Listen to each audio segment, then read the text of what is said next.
ಅದು ವರದಿ ಕೊಡ್ಲಿಕ್ಕೆ ಈಗ ರಚನೆ ಮಾಡಿರ್ತಕ್ಕಂಥದ್ದೇನಿದೆ, ಬಹುಶಃ ನಾನು ಹಿಂದಿನ ಸಿದ್ದರಾಮಯ್ಯನವರು ಮುಖ್ಯಮಂತ್ರಿ ಇದ್ದಾಗ ಹಿಂದಿನ ಅವಧಿಯಲ್ಲಿ 2013-18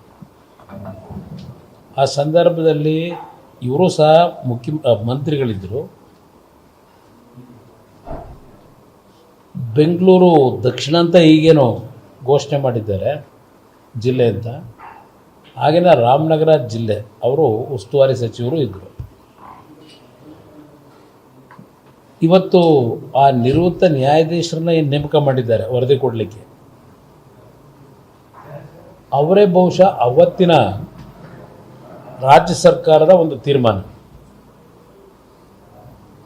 ಈ ಒಂದು ಬಿಡದಿಯ ಹತ್ರ ಟೌನ್ಶಿಪ್ ಮಾಡಲಿಕ್ಕೆ ಹೊರಟಿದ್ದಾರೆ. ಅದಕ್ಕೆ ಆಸುಪಾಸು ಸಮೀಪದಲ್ಲೇ ಇದ್ದಂಥ ಇದರ ಹೊಸೂರು ಗ್ರಾಮಕ್ಕೂ ಆ ಒಂದು ಈಗಲ್ ಟೌನ್ ಅಂತಕ್ಕಂಥ ಒಂದು ಗಾಲ್ಫ್ ಕ್ಲಬ್ ಏನಾಗಿದೆ, ಅಲ್ಲಿಯವರೆಗೂ ಆ ಗಾಲ್ಫ್ ಕ್ಲಬ್ನ ವ್ಯಾಪ್ತಿ ಇದೆ.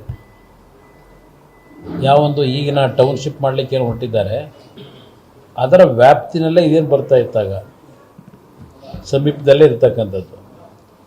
ಆಗಿನ ಸಿದ್ದರಾಮಯ್ಯನವರ ನೇತೃತ್ವದ ಸರ್ಕಾರದ ಸಚಿವ ಸಂಪುಟದಲ್ಲಿ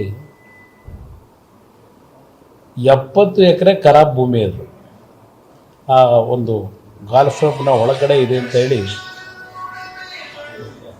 ಆ 70 ಎಕರೆ ಖರಾಬು ಭೂಮಿಯನ್ನು ವಶಪಡಿಸ್ಕೋಬೇಕು ಅಂತಕ್ಕಂಥದ್ದು ಒಂದು ರಾಜಕಾರಣ ನಡೀತು. ನಂತರ ಅಲ್ಲಿ ನಡೆದಂಥ ಕೆಲವು ಘಟನೆಗಳಿಂದ ಈಗಿನ ಮುಖ್ಯಮಂತ್ರಿಗಳೇ ಭಾಳ ವಾದ ಮಾಡಿ ಅಧಿಕಾರಿಗಳನ್ನು ಕರೆಸಿ, ಜಿಲ್ಲಾಧಿಕಾರಿಗಳನ್ನ ಅಲ್ಲಿ ಎಕರೆಗೆ 12.5 ಕೋಟಿ ರೂಪಾಯಿನ 10 ವರ್ಷದ ಹಿಂದೆ ಫಿಕ್ಸ್ ಮಾಡಿದ್ರು. ಎಕರೆಗೆ 12.5 ಕೋಟಿ ಅಂದರೆ 938-48 ಕೋಟಿ ಹಣ ಕಟ್ಟಬೇಕು 70 ಎಕರೆಗೆ ಅಂತಕ್ಕಂಥ ಸಚಿವ ಸಂಪುಟದ ನಿರ್ಧಾರ. ಆ ನಿರ್ಧಾರಕ್ಕೆ ಈ ಉಚ್ಚ ನ್ಯಾಯಾಲಯದ ಮುಂದೆ ಹೋದಾಗ ಈಗಿನ ನಿವೃತ್ತ ನ್ಯಾಯಾಧೀಶರೇ ಆ ಸಚಿವ ಸಂಪುಟ ತೆಗೆದುಕೊಂಡಂಥ ನಿರ್ಧಾರ ಸರಿ ಇದೆ ಅಂತಕ್ಕಂಥ ತೀರ್ಪು ಬಂದಿದೆ.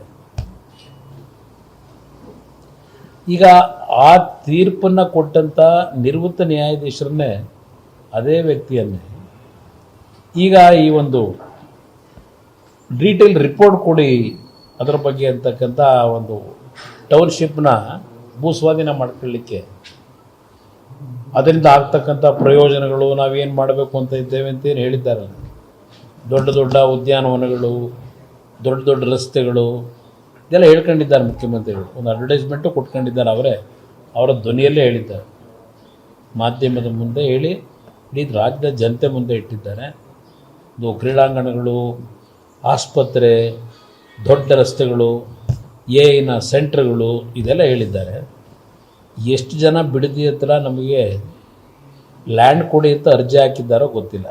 ಅಲ್ಲಿ ಉದ್ಯೋಗ ಸೃಷ್ಟಿ ಮಾಡ್ತಕ್ಕಂಥವ್ರು ಇಲ್ಲಿವರೆಗೂ ಬಿಡದಿ ಹತ್ರ ನಮಗೆ ಉದ್ಯೋಗ ಸೃಷ್ಟಿ ಮಾಡಲಿಕ್ಕೆ ಭೂಮಿ ಕೊಡಿ ಅಂತ ಯಾರೋ ಅರ್ಜಿ ಹಾಕಿದ್ದಾರೆ ಅನ್ನೋದು ನನ್ನ ಹತ್ರಂತೂ ಮಾಹಿತಿ ಇಲ್ಲ.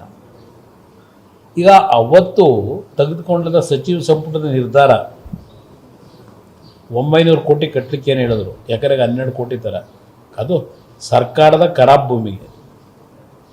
ಈಗ ರೈತರಿಗೆ ಇವರು ಘೋಷಣೆ ಮಾಡಿದ್ದಾರೆ.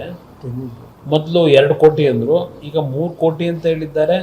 ಅದು ಯಾವ ಆಧಾರದ ಮೇಲೆ ಮುಖ್ಯಮಂತ್ರಿ ತೀರ್ಮಾನ ಮಾಡ್ತಾರೆ 3 ಕೋಟಿ ಅಂತ ಗೊತ್ತಿಲ್ಲ. ಜನಕ್ಕೆ ಯಾವ ರೀತಿ ದಾರಿ ತಪ್ಪಿಸ್ತಾರೆ ಅನ್ನೋದಕ್ಕೆ ನಾನು ಹೇಳ್ತಕ್ಕಂಥ.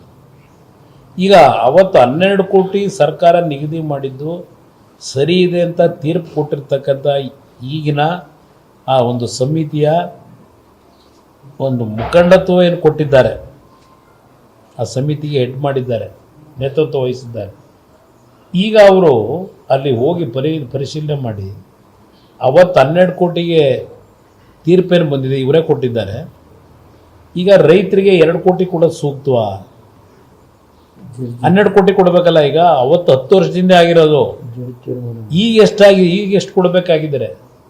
ಅದೇ ನ್ಯಾಯಾಧೀಶನೇ ಈಗ ನಿವೃತ್ತಿಯನ್ನು ಹೊಂದಿದ್ದಾರೆ, ಅವ್ರನ್ನೇ ನೇಮಕ ಮಾಡ್ಕೊಂಡಿದ್ದಾರೆ. ಈಗ ನಾನು ಆ ಒಂದು ನೇತೃತ್ವ ವಹಿಸಿರ್ತಕ್ಕಂಥ ನಿವೃತ್ತ ನ್ಯಾಯಾಧೀಶರಿಗೆ ಹೀಗಾಗಿದ್ರೆ ನೀವು ಅಲ್ಲಿ ಹೋಗಿ ಏನು ರೇಟ್ ಫಿಕ್ಸ್ ಮಾಡ್ತೀರಿ? ಅವತ್ತು 12 ಕೋಟಿ ಫಿಕ್ಸ್ ಮಾಡಿದವರು, ಒಪ್ಪಿಗೆ ಕೊಟ್ಟವರು ನ್ಯಾಯಾಲಯದಲ್ಲಿ.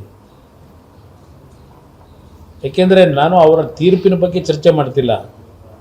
ಸರ್ಕಾರದ ನಿಗದಿ ಮಾಡಿದಂಥ 12 ಕೋಟಿ ಏನಿದೆ ಎಕರೆಗೆ 10 ವರ್ಷದಿಂದ ಕೊಟ್ಟಿರ್ತಕ್ಕಂಥದ್ದು, ಅದಕ್ಕೆ ತೀರ್ಪನ್ನು ಕೊಟ್ಟಿರ್ತಕ್ಕಂಥದ್ದು ಏನಿದೆ ಅದೇ ನ್ಯಾಯಾಧೀಶರು ನಿವೃತ್ತಿ ಹೊಂದಿದ್ದಾರೆ. ಅವ್ರ ನೇತೃತ್ವದಲ್ಲಿ ಈಗ ಆ ಒಂದು ಬಿಡದಿಯ ಅಕ್ವೈರ್ ಮಾಡ್ತಕ್ಕಂಥ ತೀರ್ಮಾನ ಮಾಡ್ಕೊಂಡಿದ್ದಾರೆ. ಇನ್ನು ಸರ್ಕಾರ ಹೊರಟಿದೆ. ಈಗ ರೇಟ್ ಏನು ಫಿಕ್ಸ್ ಮಾಡ್ತಾರೆ? 10 ವರ್ಷ ಆಗಿದೆ. ಆ ರೈತರಿಗೆ ಎಷ್ಟು? ಆ ಸಮಿತಿಗೆ ನಾನು ಕೇಳಲಿಕ್ಕೆ ಬಯಸ್ತೀನಿ, ಸಮಿತಿಯ ನೇತೃತ್ವ ವಹಿಸ್ತಕ್ಕಂಥವ್ರು ಯಾವ ತೀರ್ಪು ಕೊಡ್ತಾರೆ ಈಗ ಅಂತೇಳಿ.